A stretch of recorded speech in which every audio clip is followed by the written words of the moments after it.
Halo, assalamualaikum warahmatullahi wabarakatuh. Salam jumpa, salam sehat, dan salam sukses selalu untuk kita semua.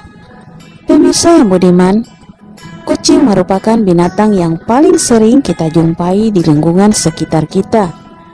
Tidak sedikit dari kita yang memelihara binatang yang sangat disayang oleh Rasulullah ini.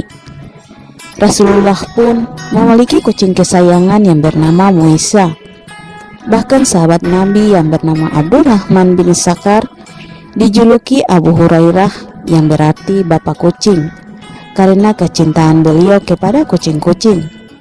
Saking pentingnya menyayangi sesama makhluk hidup termasuk kucing, Rasulullah pernah bersabda, seorang wanita dimasukkan ke dalam neraka karena si ekor kucing yang dia ikat dan tidak diberi makan, bahkan tidak diperkenankan makan binatang-binatang kecil yang ada di lantai.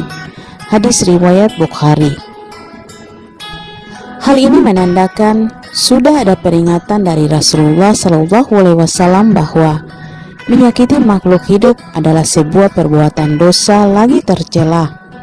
Namun pada kenyataannya masih banyak kucing terlantar di luar sana yang mendapatkan kezoliman dan tingkah buruk dari manusia, seperti ditembak, ditendang, dipukul, diinjak, dilempar ke dalam selokan, bahkan disiram dengan air panas.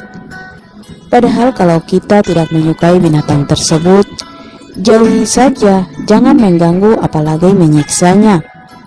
Mereka juga memiliki hak hidup sama seperti kita. Maka itu hal utama yang harus kita lakukan adalah berbagi makanan kepada kucing-kucing itu, karena kucing-kucing terlantar yang tak bertuan itu pasti sangat susah mendapatkan makanan. Meski kita hanya mampu memberi sedikit makanan kepada kucing-kucing tersebut, hal itu sudah merupakan sedekah. Sedekah kepada kucing selain mendapatkan pahala yang besar seperti yang dijanjikan Allah, keutamaan sedekah juga berfungsi untuk menolak bala bencana dan mengobati sakit. Terlebih jika kita bersedekah dalam keadaan sulit. Dalam ayat-ayat Al-Quran dan hadis sudah banyak dijelaskan tentang bagaimana sedekah mampu menghindari seorang manusia dari bala bencana serta menyembuhkan sakit. Dengan bersedekah kepada kucing, maka akan meringankan beban hidup kita maupun beban hidup sang kucing, dan menjadi pembawa keselamatan serta keberkahan dalam hidup. Itulah mengapa betapa dahsyatnya kekuatan sedekah itu jika dilakukan secara ikhlas dan konsisten. Hal ini sebagaimana dijelaskan dalam sebuah hadis riwayat At-Tabrani bahwa bersegeralah bersedekah, sebab bala bencana tidak pernah bisa mendahului sedekah. Jadi sedekah bukan saja bisa menghindari kita dari bencana, tapi juga bencana tidak akan melewati jika ada orang-orang yang bersedekah. Kita memang tidak bisa memastikan sedekah yang mana dan sedekah apa saja yang bisa menghindari kita dari bencana. Namun sedekah tersebut bisa kita lakukan, termasuk salah satunya dengan memberi makan kucing-kucing terlantar, agar bencana tak sedikit pun melewati kita. Terkadang ujian atau bencana tetap akan datang kepada kita. Hal itu bukan berarti Allah tidak menyayangi kita dan tidak menilai sedekah kita. Namun itu adalah bentuk ujian, apakah kita akan tetap bersedekah seperti biasanya walaupun bencana dan kesulitan sedang kita hadapi. Ketahuilah, sedekah di saat sulit justru lebih dahsyat dan nilai pahalanya lebih besar di sisi Allah. Berilah semua kesulitanmu dengan sedekah. Obatilah penyakitmu dengan sedekah. Obatilah orang yang sakit di antaramu dengan sedekah. Sedekah itu sesuatu yang ajaib.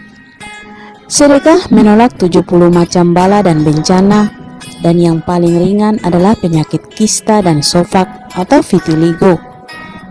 Sedekah bisa menjauhkan kita dari penyakit dan berbagai kesulitan yang datang dalam hidup kita. Jadi jika banyak kesulitan dan hal-hal yang meresahkan muncul dalam hidup kita, maka bersedekahlah. Sedekah juga bisa membawa kedamaian hidup. Hal ini sebagaimana yang dijelaskan dalam hadis riwayat Abu Hurairah bahwa setiap anggota badan manusia diwajibkan bersedekah setiap harinya selama matahari masih terbit.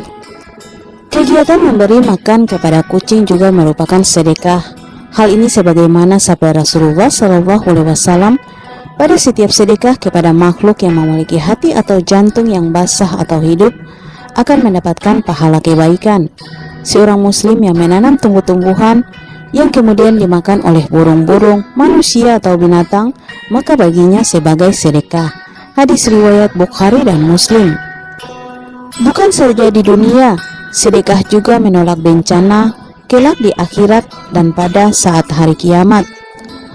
Hal ini sebagaimana diungkapkan dalam sebuah hadis bahwa naungan bagi seorang mukmin pada hari kiamat adalah sedekahnya.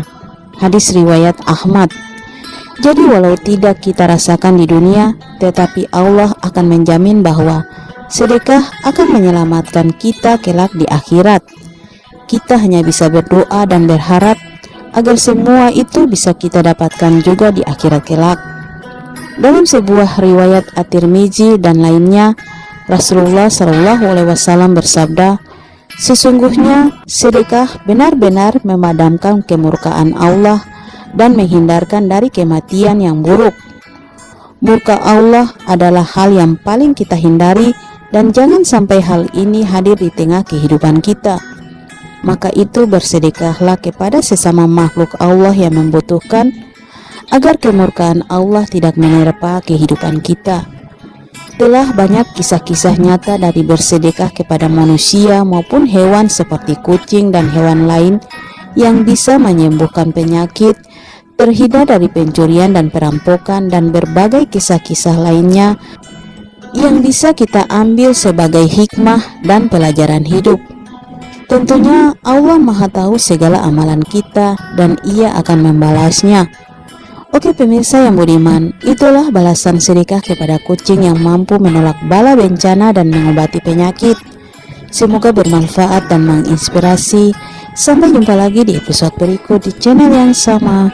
Jangan lupa like, komen, dan subscribe. Terima kasih. Wassalam.